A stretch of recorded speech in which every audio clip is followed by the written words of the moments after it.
নেপালের বিপক্ষে ব্যাটসম্যানরা দুঃস্বপ্নের মতো দিন গেলেও বোলাররা মান রেখেছেন। নেপালকে ২১ রানে হারিয়ে টি-20 বিশ্বকাপে সুপার ৮ নিশ্চিত করেছে বাংলাদেশ দল। সুপার ৮-এ বাংলাদেশ গ্রুপ 1-এ খেলবে। সেখানে তাদের প্রতিপক্ষ ভারত, অস্ট্রেলিয়া এবং আফগানিস্তান। বাংলাদেশের সুপার ৮ নিশ্চিত করা ম্যাচে বাংলাদেশকে ১০৬ রানে অল আউট করে জয়ের সম্ভাবনা জাগিয়েছিল নেপাল। কিন্তু বাংলাদেশি বোলারদের অসাধারণ নৈপুণ্যে সেটা আর করে উঠতে পারেনি নেপাল।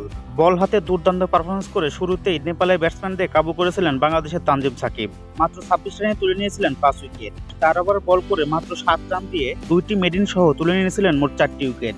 নেপালকে ধ্বংস করতে যেটুকু বাকি ছিল সেটা পূরণ করেছেন মুস্তাফিজুর রহমান। মুস্তাফিজের দুর্দান্ত স্লোয়ার কাটারে ধসে গেছে নেপালের বাকি ব্যাটিং লাইন আপ। শেষ ওভারে সাকিবের দুর্দান্ত ২ উইকেট তুলে নেওয়ায় মাত্র ৮৫ রানে শেষ হয় নেপালের ইনিংস। ফলে নেপালকে ২১ রানে হারিয়ে সুপার ৮-এ উঠে যায় বাংলাদেশ দল। তবে এই ম্যাচে ঘটে গেছে তৌহিদ হৃদয়ের সাথে এক আকর্ষণীয় ঘটনা। মাঠের মধ্যেই তৌহিদ হৃদয়ের দিকে তীরে এসে দেখা যায় বিদেশি এক সুন্দরীকে।